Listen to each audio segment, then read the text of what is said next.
In the frozen, snow-choked forests of the Ardennes in December 1944, the tankers of the 4th Armored Division had a joke. It was a black, bitter piece of humor, shared only in the steel confines of their M4 Sherman tanks. They called their tanks Ronsons. It was a popular brand of cigarette lighter back home, famous for its advertising slogan, "Lights up the first time, every time." The tankers weren't laughing because it was funny. They were laughing because it was lethally accurate. The Battle of the Bulge had stalled the Allied advance in a brutal, freezing stalemate. For the tank crews, the primary enemy was not the German infantrymen. It was the 88mm high-velocity shell from a Tiger tank, or the 75mm long-barrel round from a Panther. The problem was a fatal mismatch of physics. The M4 Sherman was a brilliant logistical weapon. It was reliable, easy to repair, and could be shipped across the Atlantic by the thousand. But it had been designed in 1941 to fight a different war. Against the 1944 German heavy tanks, its armor was fatally thin. When an 88mm round struck a Sherman, it did not simply punch a neat hole. It penetrated the frontal plate and, upon entry, did two things simultaneously. First, it transformed its kinetic energy into thermal energy, filling the crew compartment with a superheated, white-hot spray of molten metal, the spall. Second, this spall would then strike the Sherman's own 75mm ammunition, stowed in racks along the interior walls. The result was a catastrophic, instantaneous detonation known as an ammunition cook-off. The propellant in the brass shell casings would ignite in a chain reaction, turning the inside of the tank into a blast furnace. The pressure would often blow the 15,000-pound turret clean off the chassis, a gruesome spectacle that sapped the morale of every man who witnessed it. The crew, driver, co-driver, gunner, loader, and commander, had seconds to escape if they were lucky. Most were not. The official doctrine from high command was tragically disconnected from this frontline reality. The tacticians in their heated headquarters, miles behind the fighting, issued memoranda on the solution. The solution, according to doctrine, was better tactics. Tank commanders were ordered to use the Sherman's superior speed to execute flanking maneuvers, to get on the side of the heavier, slower German tanks. This doctrine looked sound on paper. In the narrow, icy, mud-clogged logging roads of the Ardennes, it was a fantasy. There was no room to flank. There was no opportunity for maneuver. There was only the head-on collision, and in that equation, the 80mm round always won. The high command saw the mounting tank losses as a statistical problem, one that could be solved with replacement vehicles. But for the men on the ground, the problem was one of human survival. They were losing crews faster than they were losing tanks. This was the world of Corporal Frank Russo. Russo was not an engineer or a tactician. He was a 22-year-old from the Red Hook shipyards in Brooklyn, and he was the loader for an M4 Sherman in C Company. His job was to feed 75mm shells into the breech of the main gun. But he had another unofficial job, one he had come to despise more than the freezing cold or the fear of combat. He was part of the recovery detail. When a Ronson lived up to its name, it was Russo and his detail who had to go in after the fire was out. While the officers in command saw reports of vehicle Z-14 lost, crew MIA, Russo saw the reality. He was the one who had to enter the blackened, warped hull, the air still thick with the chemical stench of burned propellant and human remains. He was the one who had to retrieve what was left of the crew, men he had shared coffee with that very morning. This grim work had given him a perspective that the engineers 7,000 miles away in Detroit did not have. He saw things the tacticians didn't. He knew intimately how these men died. And as he worked in the bowels of these steel coffins, a cold, technical understanding began to form in his mind. The problem, he realized, wasn't just that the tank was being penetrated. The problem was what happened in the 1.5 seconds after penetration. He noticed the positions of the bodies. They were almost always found near their stations, or piled near the escape hatches. They had tried to get out. The gunner would be halfway out of his seat, the driver's hands fused to the controls. They were killed not by the shell itself, but by the instantaneous explosion of their own ammunition. The tacticians were telling them to avoid getting hit. Russo knew that was impossible. The engineers were promising better tanks, but they were months away. Russo realized they didn't need an invincible tank. They didn't need thicker armor. What they needed was time. 10 seconds. Maybe only 5. Just enough time to unlatch the hatch and fall out into the snow. The difference between life and death wasn't a foot of steel. It was a handful of seconds. And Russo, a shipyard welder who knew his way around hot metal, began to wonder if there was a way to buy them. The moment of grim insight, the one that separated the official story from the frontline truth, arrived on December 20th, 1944. A tank from B Company, callsign Betty's Best, had been hit while trying to hold a crossroads near Novel. It didn't explode, but it burned. The fire was suffocated by the snow and the crew's own extinguishers, but it was too late. 2 of the 5 men had not made it out. Corporal Russo was assigned to the recovery team. It was a task he shared with the Graves registration units, a job for men who could disconnect their emotions from their hands. The air was bitterly cold, so cold the smell of burned oil and paint was muted, replaced by the sharp metallic tang of frozen steel. Russo and another man were tasked with retrieving the bodies of the driver and co-driver. He climbed into the tank through the driver's hatch. The interior was a blackened, surreal landscape. Icicles were already forming on the warped metal, and the floor was slick with a frozen mixture of hydraulic fluid, fire extinguisher foam, and human fluids. This was Russo's 3rd such recovery, and in this frozen, silent hull he began to see the pattern. The 80mm shell had entered high on the right side of the hull, where the co-driver sat. The entry hole was clean, barely larger than a man's fist. But the co-driver had not been killed by the projectile. His body was found slumped, horrifically burned, but largely intact. The projectile had passed him. The real damage was on the other side of the compartment. Russo, holding a flashlight in the gloom, traced the path of the shell. Then he looked at the interior wall where the shell had exited. He saw nothing. The shell hadn't exited. It had disintegrated. And in its place, he saw what the engineers called spall. The high-velocity German shell was designed to do exactly this. Upon penetrating the Sherman's 2-inch frontal armor, the projectile shattered, but it also caused the inside face of the American armor plate to fail. The plate itself would fragment, sending a cone of white-hot, razor-sharp steel shrapnel, the spall, screaming through the crew compartment at supersonic speeds. It was an internal shotgun blast made of molten metal. Russo's eyes followed the fan-shaped pattern of this spall. He saw the pockmarks and gouges. It wasn't aimed at the crew. It was aimed directly at the 75mm ammunition racks, stored neatly along the right-hand wall of the tank. The designers at the Detroit Arsenal knew about this flaw. Their solution, implemented in later M4A3 models like Russo's, was wet stowage. This was considered the definitive fix. The ammunition racks were surrounded by metal jackets, which the crew was supposed to keep filled with a mixture of water and antifreeze glycol. The theory was that if the spall hit the rack, the liquid would absorb the heat, quench the metal fragments, and douse any fire before the shell's propellant could ignite. In theory, it was brilliant, but Russo was a loader. He was the man who actually maintained these racks. He knew the theory was a failure. The Ardennes was the coldest European winter on record. Temperatures dropped to 20 degrees Fahrenheit, 28 Celsius, at night. The water glycol mixture was freezing solid in the jackets. When it froze, the expanding ice would often split the seams of the metal jackets. Crews, finding their compartment floor flooded with icy water, would curse the system, patch the leak, and simply not refill it. It was too cold, too difficult, and they needed to be ready to fight. Furthermore, even if the jacket was full, Russo had seen the maintenance reports. The antifreeze being supplied was often of poor quality, turning to slush, offering little protection. Russo shone his flashlight on the destroyed rack in Betty's Best. He could see exactly what he feared. The metal jacket was split open, coated in a layer of frosty ice. When the spall had hit it, the wet stowage was just a solid, useless block.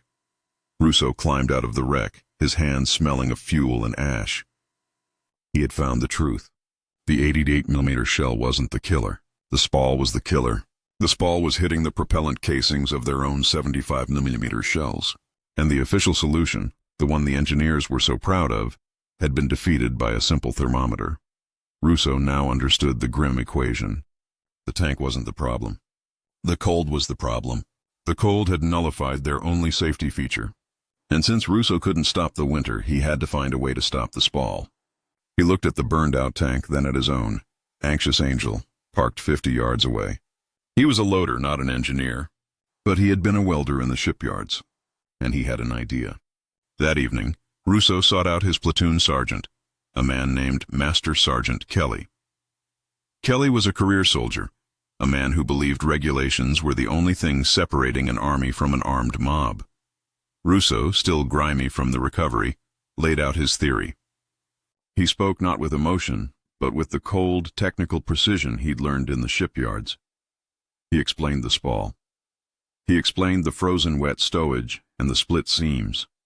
The problem wasn't the 88mm round, he told Kelly. It was the shrapnel after the 88mm round. Kelly listened, his expression unreadable in the dim light of the maintenance tent. He'd heard a dozen theories from frightened men. Russo's, however, had the uncomfortable ring of truth. But the solution Russo proposed was, in Kelly's mind, a form of insanity. Russo wanted to weld an extra internal plate of steel between the ammunition rack and the crew compartment. A spall shield. Kelly shook his head. He informed the corporal that what he was suggesting was not just unauthorized. It was a severe breach of Army regulations. Welding on the inside of the hull, he explained, could compromise the temper of the armor, making it brittle. It would change the weight distribution, affecting the tank's balance. And if the tank were ever inspected by an ordnance officer, the entire crew, including Kelly, could be court-martialed for willful modification of government property. Russo argued that a court-martial was preferable to being incinerated. Kelly replied that the official solution was to keep the wet stowage filled. He ordered Russo to check the glycol levels in his tank and dismissed him. The conversation was over. Russo walked back to his tank's position, the sergeant's words echoing in his ears. He was being ordered to die by the book. He understood, with a terrible, cold clarity, that the official channels had just offered him a choice. Follow the rules and die, or break them and live. He made his decision. His own tank, Anxious Angel, was parked in a copse of pine trees, camouflaged with a layer of snow-dusted branches. The rest of his crew was huddled in a shallow dugout, trying to sleep. He, as the loader, often performed late-night maintenance checks. No one would question him. But he needed two things he did not have: a source of high-amperage electricity and a piece of steel thick enough to matter. The first was the most dangerous. He made his way to the battalion's forward maintenance depot, a collection of canvas tents where the mechanics worked. He found the welding tent. Inside, an arc welder and its accompanying generator sat silent. To borrow, it was an act of profound theft, one that would bring the wrath of the entire maintenance pool down on him if he were caught. He waited until the guards patrol moved on, cut the engine's ignition wires, and hot-wired the generator, using the skills he'd learned on the Brooklyn docks. He winched the heavy machine onto a supply sled and began the agonizingly slow, quiet drag back to his tank's position, the generator's runners hissing in the snow. The steel was easier. He knew exactly where to find it. A German Stuka had bombed their supply column 3 days prior. A wrecked M3 half-track, its rear compartment destroyed, lay abandoned in a ditch. Russo had helped strip it for parts. He remembered the driver's cab, which was protected by quarter-inch armor plates. It wasn't as thick as a tiger's armor, but Russo wasn't trying to stop an 88mm round. He was just trying to catch the shrapnel. He spent 2 hours in the frozen dark, working with a hacksaw and a crowbar, the screech of metal on metal sounding like a siren in the silent forest. He finally liberated a 2-foot by 3-foot plate of steel. It was heavy, awkward, and perfect. The rest of the night was a race against the dawn, performed under the cover of a single tarpaulin. He draped it over the tank's hull to hide the light. He got the generator running, its low thrum muffled by the snowbanks. Then he began the work. He climbed inside the Angel's turret basket, the flashlight held in his teeth. The interior smelled of cold steel, oil, and stale sweat. He was not a machinist. He was a welder. He didn't have calipers or blueprints. He worked by feel, by instinct. He wedged the heavy plate between the main ammunition rack and the turret basket where he and the gunner sat. It was an ugly, imperfect fit. He struck the arc. The sudden, violent blue-white flash illuminated the compartment, casting monstrous shadows. The generator outside groaned under the load. He laid the first bead of weld, the metal hissing and spitting. The smell of ozone and hot steel filled his lungs. This was the true crime. He was permanently altering the inside of his tank, violating the warranty of the United States Army. His tank commander, a young lieutenant named Egan, was roused by the noise. He found Russo in the turret, his face lit by the welder's arc. He demanded to know what, in God's name, he was doing. Russo flipped up his welding mask. His eyes were wild, his face smeared with soot. He didn't shout. He simply told the lieutenant that he was buying them 30 seconds. He explained the spall and the frozen jackets. He told him that if they got hit, this plate was the only thing between their ammunition and a white-hot spark. Egan, a 23-year-old who had lost his first crew 2 weeks prior, stared at the glowing red seam of the weld. He looked at the unauthorized plate, then at Russo.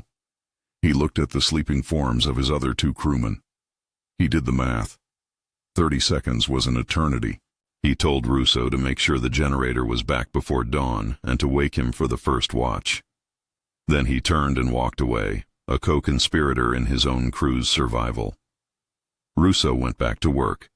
He didn't just weld one plate. He found more scrap and, until the first hint of gray light touched the snow, he lined every ammunition rack he could reach. It was an ugly, brutal, unauthorized piece of battlefield engineering. But it was finished. The test for Corporal Russo's unauthorized modification came on December 23, 1944, 3 days after the illegal welding.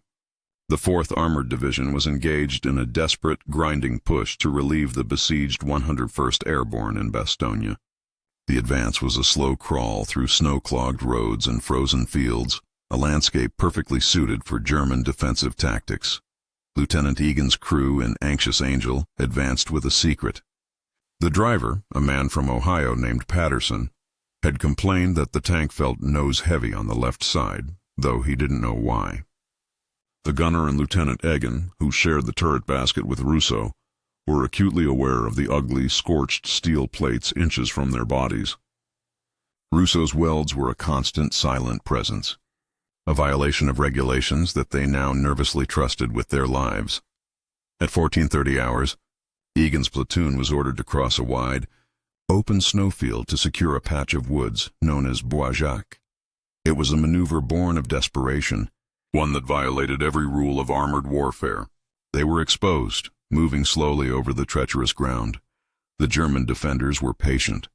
They were from a veteran panzer division and they were masters of the ambush. A single Panzerschreck team had been stalking the American advance, but it was the Tiger Wine, hidden in a hull-down position 400 yards into the tree line, that held its fire. The Tiger commander waited. He did not target the lead tank, or the second. He targeted the 3rd tank in the column, Anxious Angel. The crew of the Angel never saw the muzzle flash. They heard it. First came the sound, a sharp, flat crack that was distinct from all other battlefield noise. It was the sound of an 88mm gun. A fraction of a second later, the tank was struck by a physical force so profound, it felt less like an impact and more like a locomotive collision. The 32-pound, armor-piercing projectile, traveling at over 2,600 feet per second, struck the Sherman's upper hull on the right side, just in front of the co-driver's position. It was a perfect shot, striking exactly where the main ammunition racks were stored. Inside the turret, the world vanished in a concussion of white light and noise. The force of the impact threw Russo hard against the turret basket, stunning him. The air was instantly unbreathable, filled with a choking white-hot spray of vaporized steel and propellant. And then, every man in the crew, Egan, Russo, the gunner, the driver, all simultaneously tensed for the inevitable. They were dead. This was the exact moment, the 1.5-second window, where a Sherman became a Ronson. They were waiting for the catastrophic secondary explosion that would vaporize them, but the catastrophic secondary blast did not come. Instead, the white flash was followed by a deep, guttural whoomp. A fire had started, but it was a fire, not a detonation. Russo, his shoulder pressed against the ammunition rack, looked down. In the red emergency glow of the burning compartment, he saw the impossible. His illegal shipyard-hacked steel plate was glowing a dull cherry red. It had bowed inward, warped by a heat and force it was never designed to withstand. The 88mm shell spall, that shotgun blast of molten shrapnel, had hit Russo's shield and stopped. The plate had caught the fragments, absorbing the thermal shock for the critical second needed to prevent the propellant from detonating. It had not saved the tank, but it had saved them. The compartment was now filling with thick, oily black smoke. Fire was licking up from the floor, where the spall had ignited hydraulic fluid and canvas. They were in a burning oven, not a bomb. Lieutenant Egan, who had been staring in stunned silence at the glowing red plate, was the first to react. He understood the gift they had been given. He didn't use the radio. He just screamed, the only words of direct dialogue his crew would remember from that day. Out! Out! Out! The training took over. The driver and co-driver, Patterson and his assistant, blew their forward hatches and rolled out into the snow, their hair singed. In the turret, the gunner threw open his hatch. Egan grabbed Russo, who was still mesmerized by his handiwork, and shoved him up toward the opening, before following himself. The 5 men tumbled from the burning tank, falling 20 feet into the deep snowdrifts below. They scrambled, crab-walking and crawling on their bellies, driven by pure adrenaline, putting as much distance as possible between themselves and the Angel. They reached a shallow ditch about 50 yards away. They were coughing, burned and deafened, but they were alive. All 5 of them. Russo turned just in time. He had counted maybe 20, perhaps 25 seconds since the impact. It was then that Anxious Angel finally did what all Ronsons were built to do. The heat from the fire finally cooked off the ammunition. A massive, roaring column of yellow-white fire erupted from the hull. The 15,000-pound turret was lifted clean off its ring and thrown 30 feet into the air, landing in the snow with a deafening hiss. The explosion was so violent it shook the ground where they lay. The 4 other men stared at the inferno, their faces black with soot, their expressions ones of stunned disbelief. They looked at the fire, then they looked at Russo. Russo just lay in the snow, his chest heaving, his ears ringing. He was staring at the burning wreckage. He had been right. It wasn't about surviving the hit. It was about surviving the aftermath. He had bought them 30 seconds. And 30 seconds, in the frozen hell of the Ardennes, was the difference between a casualty report and the rest of their lives. The survival of the Anxious Angel's crew was not, in the grand scheme of the Ardennes, a strategically significant event. It was one crew on one day. But in the microscopic, interconnected world of C Company's surviving tankers, it was a miracle. It was an event that defied the known laws of their universe. The 88-meter round had a perfect firing solution. The tank was hit in the ammunition stowage. The tank burned and exploded. And the crew lived. In the official debriefing, Lieutenant Egan's report was a masterpiece of tactical omission. He reported that his vehicle was destroyed by a direct hit from a high-velocity enemy round, estimated to be 80 mm. He noted that due to the crew's exemplary training and immediate response, all 5 men were able to evacuate the vehicle before the ammunition cooked off. The report was filed, and the crew was simply listed as survived, awaiting a replacement tank. The unofficial debriefing was far more significant. It took place hours later at the company's makeshift rear echelon. Lieutenant Egan found Corporal Russo cleaning his .45 pistol by a half-frozen stream. Egan did not congratulate him. He did not thank him. He simply informed Russo that the ordnance inspection team would be looking over the wreckage of the Angel in the morning. He stated that unauthorized modification of a combat vehicle was a grave offense. He then informed Russo that he was recommending him for a promotion to sergeant. Citing his calm under fire and meticulous maintenance of the crew's morale, Egan then told Russo, his voice flat, that he never wanted to see him near a welding torch again, as he would be forced to report him for it. The message, delivered in the cold, clear language of battlefield bureaucracy, was unmistakable. I saw nothing. The conspiracy of silence had begun, but the other 4 men talked. They talked to the replacement crews, to the maintenance men, to the gravediggers. The story spread, not as an engineering report, but as a battlefield rumor. How had C Company's crew survived a direct ammo rack hit? The rumor found its way to Sergeant Kelly, the same man who had denied Russo's initial request. Kelly inspected the wreckage himself just before the recovery team hauled it away. He saw the warped cherry-red plate of scrap steel, still clinging to the inside of the hull, its welds blackened and broken, but having held just long in the right place. He was heard to remark to his driver that the anxious angel must have had a 1 in a million manufacturing flaw that, miraculously, had saved the crew. Other tankers didn't see it as a flaw. They saw it as a solution. Within 48 hours, a loader from D Company, a man who had lost his first crew 2 weeks prior, found Russo. He did not ask about regulations. He asked Russo what kind of welding rod he had used. The Brooklyn Shield, as the modification was soon quietly nicknamed, began to spread. It was a secret shared among the enlisted men, the loaders and mechanics who had to live and die inside the machines. It was an underground, unauthorized upgrade program. Maintenance depots began reporting a strange, inexplicable shortage of scrap steel. The wrecked M3 half-track that Russo had cannibalized was soon picked clean, down to its frame. Men began scavenging steel from destroyed barns, German road signs, and any other piece of metal thick enough to stop spall. The welding was done at night. A sudden spike in generator malfunctions requiring late-night testing swept the 4th Armored Division. Officers, many of whom were just as desperate as their men, began to practice a form of willful blindness. As long as the tanks were operational for the morning's push, they did not ask why the maintenance tent smelled of ozone at 3 a.m. They did not ask why their tanks suddenly felt heavier, or why their welders were suddenly consuming 3 times the normal allotment of electrodes. The impact was not immediate, but it was measurable. German Panzerschreck teams, long accustomed to their rockets turning Shermans into instant infernos, began to report with frustration that American tanks now seemed to burn slower, allowing crews to escape the flames. In the 4th Armored, a new statistic began to emerge in the unofficial casualty reports. The ratio of vehicles lost versus crewmen killed was starting to widen. More tanks were being destroyed, but crucially, more crews were surviving to be issued new ones.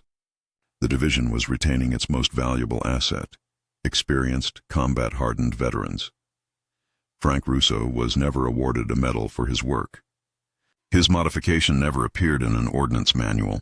The engineers at the Ardennes Proving Ground, who were at that very moment designing better ammunition stowage, never heard of the Brooklyn Shield. It remained a secret of the battlefield, a solution born of desperation and executed in defiance of the rules. Russo finished the war as a staff sergeant, having survived the destruction of 2 more tanks. His true contribution was never recorded in any official history. It was measured instead in the lives of the men who came home, men who were given an extra 30 seconds they were never supposed to have. If you found this story of ingenuity and defiance as powerful as we did, please take a moment to like this video. It's the best way to help us share these forgotten histories. Subscribe and turn on notifications so you never miss a new story. Each one of these soldiers, from the mechanics to the tankers, deserves to be remembered. And we want to hear from you. Leave a comment below and tell us what you think. Do you know a similar story of battlefield innovation? Thank you for watching and for helping to keep these voices alive.